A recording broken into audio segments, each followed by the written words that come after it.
Hello friends and welcome in my class microbes classes. तो यहाँ पे matter in our surrounding activity 6 to 9 discuss करेंगे। इससे पहले वाले वीडियो में मैंने जो है 1 to 6 डिस्कस किया। अगर आप 1 to 5 डिस्कस किया, अगर आपने वो नहीं देखा है तो आप डिस्क्रिप्शन में जाए, वहाँ पे मैंने लिंक दे रखा है, वहाँ से आप देखिए। बाकी इस चैप्टर के थ्योरी पोर्सन जो है मैंने कवर कर रखा है, तो आप जाके प्लेलिस्ट में जाइए, प्लेलिस्ट में आप इस चैप्टर के थ्योरी पोर्सन भी देखिए। और नेक्स्ट चैप्टर के भी मैंने 5-6 वीडियो बना रखे हैं, सस्पेंशन तक वहाँ पे भी पढ़ा रखा है, तो आप उसको भी जाके देख सकते हैं, वहाँ से आपके कंसेप्ट क्लियर होंगे। तो आज जो है 6 to 9 एक्टिविटीज हम देखेंगे। तो सबसे पहले एक्टिविटी देखते हैं 1.6 क्या कहता है।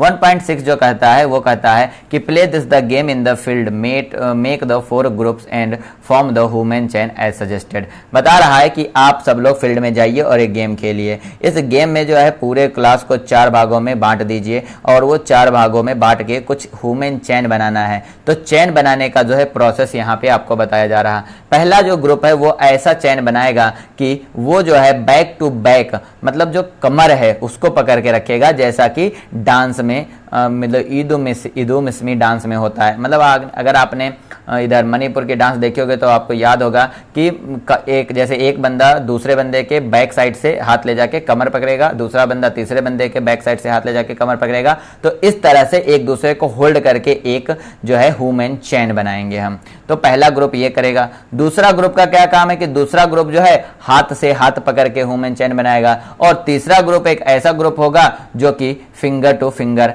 टिप जो है फिंगर से फिंगर पकड़ के हाथ बनाएगा। देखिए ध्यान से क्या है, एक ग्रुप जो कि फिंगर से फिंगर बनेगा जैसे इस तरह से, एक ग्रुप जो है कुछ इस तरह से, और एक ग्रुप क्या है जो कि कमर के बैक साइड से, मतलब बैक साइड से कमर को पकड़ेगा। ठीक, ये इस तरह से इतने हमें 3 ग्रुप बनाने हैं। और चौथा ग्रुप जो है वो क्या काम करेगा, पर्टिकुलर एक एक ग्रुप को तोड़ने की कोशिश करेगा, चैन को तोड़ने की कोशिश करेगा, और वो इतना कोशिश करेगा कि जितना उसे पॉसिबल हो सके छोटा से छोटा मतलब चैन कर देने का। तो now the 4th group of the students should run around and the try to break the 3 human chain 1 by 1 into as many small groups as possible. अब हम क्या देखते हैं, हम ये देखते हैं कि जो कि अंगुली से अंगुली था, इस तरह से था, ये जो है जल्दी ब्रेक हो जाएगा।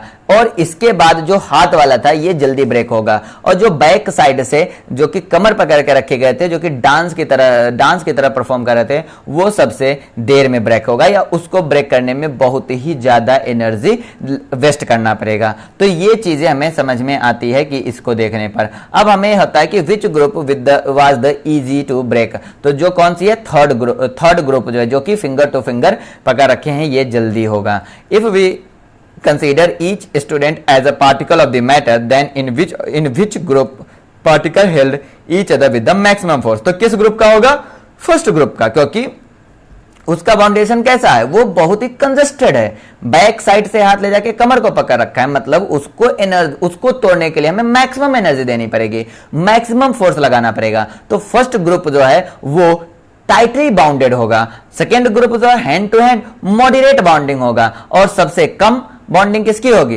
फिंगर टू फिंगर की। तो ये एक्टिविटीज जो है, ये एक्टिविटीज आपको ये बताना चाहती है कि पार्टिकल्स के अरेंजमेंट के हिसाब से उसकी स्ट्रेंथ कंफर्म होता है। जो जितना ही ज्यादा टाइटली बाउंडेड होता है वो उतनी ही ज्यादा एनर्जी लेता है अपने आप के पार्टिकल्स को दूर करने के लिए, और जो जितना लूजली बाउंड होगा वो उतना ही जल्दी टूट जाएगा। तो ये एक्टिविटीज आपको ये बताती है। अब अगर हम 1.7 एक्टिविटीज की बात करें तो इस एक्टिविटीज में हमें पता चलता है कि एक आयरन नेल लेना है, एक पीस ऑफ चाक लेना है, एक रबर बैंड लेना है। इन तीनों को हमें लेना है। इन तीनों को लेने के बाद हैमरिंग, कटिंग या स्ट्रेचिंग के थ्रू इसे ब्रेक करने की कोशिश करना है। तो क्या होगा, अगर आप आयरन नेल की बात करें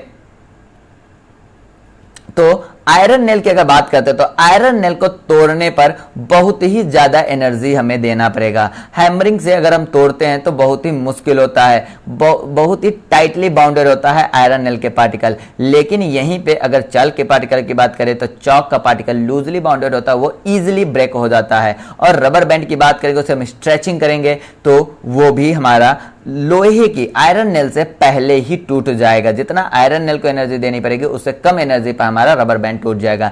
लेकिन सबसे ज्यादा इजीली क्या टूटेगा, चाक का पीस। क्यों टूटेगा? क्योंकि इसके पार्टिकल लूजली बाउंड है, उसके बाद रबर बैंड के पार्टिकल लूजली बाउंड है, मॉडरेट है, और सबसे ज्यादा टाइटली बाउंड किसके पार्टिकल है? आयरन नेल के पार्टिकल है। तो इसमें हमें सबसे ज्यादा किसके ऊपर फोर्स लगाना पड़ेगा तोड़ने के लिए? आयरन नेल को। सबसे कम किस पे लगाना पड़ेगा? पीस ऑफ द चाल्क को। तो ये चीजें, ये भी एक्टिविटी जो है स्ट्रेंथ ऑफ द पार्टिकल को डिटरमाइन कर रही है। ये एक्टिविटीज करने से आपके दिमाग में एक आएगा कि पार्टिकल्स जो है टाइटली बाउंडेड हैं in case of the iron nail और लूजली बाउंडेड है in case of the chalk. अगर हम बात करें एक्टिविटी 1.8 की, तो 1.8 बोलता है कि take the some water in the container, try cutting the surface of the water with your finger.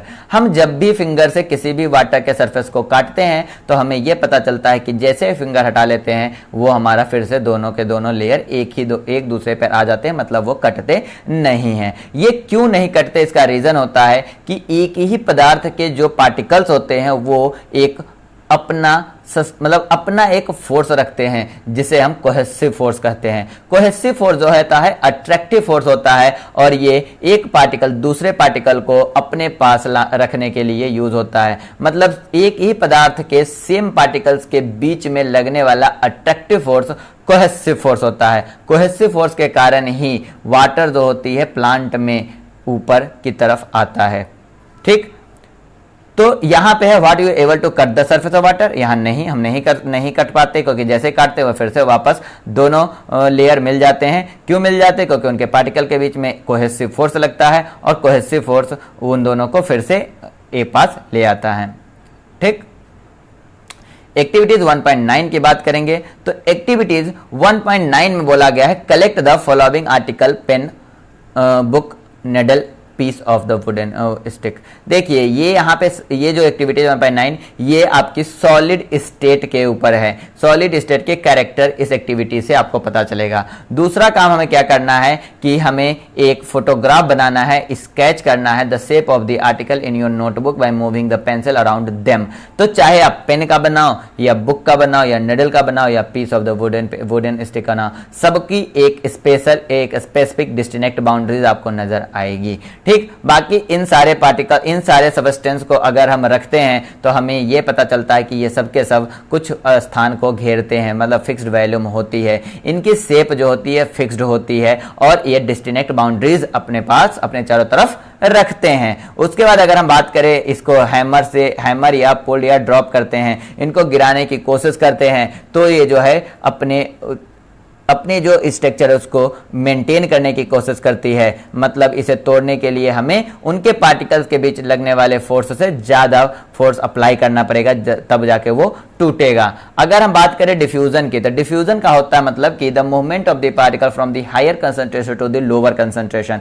तो यहां पे क्या होगा, इनके पार्टिकल्स रिजिड बाउंडेड है। रिजिड बाउंडेड है मतलब इनकी काइनेटिक एनर्जी सबसे कम होगी। अगर काइनेटिक एनर्जी कम है तो डिफ्यूजन का प्रोसेस कम होगा, मतलब सॉलिड में diffusion, solid to solid diffusion का प्रोसेस नहीं होता है। ठीक, अब अगर हम बात करें try to compressing them by applying the force, अगर हम इसे कंप्रेस करने की कोशिश करेंगे तो ये कंप्रेस नहीं होगा। जैसे इसको किया मैंने, कंप्रेस नहीं हो रहा, तो ये कंप्रेस नहीं होता है, मतलब ये कंप्रेसिबल नहीं है। Are you able to compress them? नहीं, हम इन्हें कंप्रेस नहीं कर सकते। तो इस एक्टिविटी में आपको क्या पता चला कि इनकी शेप डिफिनिट थी, बाउंड्री डिस्टिंक्ट था और वॉल्यूम इनका फिक्स था। इन्हें हम तोड़ नहीं पा रहे थे, मतलब ये रिजिड थे। ये जो है अपनी इसे कंप्रेस नहीं कर पा रहे थे हम, तो ये कंप्रेसिबल नहीं था। इनको अगर हम बात करेंगे डिफ्यूजन का, तो इसमें डिफ्यूजन नहीं हो रहा था।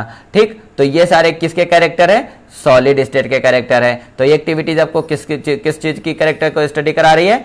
सॉलिड की। हम नेक्स्ट वीडियो में जो है बचे हुए एक्टिविटीज को डिस्कस करेंगे और उसके बाद हम क्वेश्चन आंसर को डिस्कस करेंगे जो कि आपके एनसीईआरटी में दे रखा है। अगर आपको एक्टिविटीज सारी समझ में आ गई है तो आप चैनल को सब्सक्राइब कीजिए, बेल आइकन दबा दीजिए, वीडियो को लाइक कीजिए, अपने दोस्तों के साथ ज़्यादा शेयर कीजिए, जो घंटा वाला बटन है उसको जरूर दबा दीजिएगा और बाकी सब्सक्राइब भी कर दीजिए यार। आपके लिए हम इतना अच्छा पीपीटी बना रहे हैं। चलिए अच्छा तो नहीं बोल सकते, लेकिन हाँ सही पीपीटी बना रहे हैं। जिस पीपीटी से हम आपको पढ़ा रहे हैं, तो आप चैनल को सब्सक्राइब कर लीजिए और अपने दोस्तों के साथ शेयर कीजिए इसको ज़्यादा। बाकी आपने अगर मेरे सारे बाकी वीडियो नहीं देखे हैं तो आप जाइए प्लेलिस्ट में जाके आप देख लीजिए। अगर आप 10th गए हैं तो 10th की वीडियो देखिए, अगर आप 11th में तो 11th की वीडियो देखिए, और 12th के तो 12th की वीडियो देखिए। हाँ, अगर आपको यहाँ से PPT से पढ़ने में कोई दिक्कत होती है तो आप जो है हमारे दूसरे चैनल क्रिएटिव ज्ञान पे जाके डायरेक्ट वहाँ से भी वीडियो देख सकते हो। वहाँ पे मैंने बोर्ड पे पढ़ाया है, तो आप वहाँ से भी जाके वीडियो देख सकते हैं। बाकी अगर आप यहाँ से देखो तो यहाँ से नोट्स बनाना आपके लिए बहुत ही ईजी होगा। Thank you for watching this video.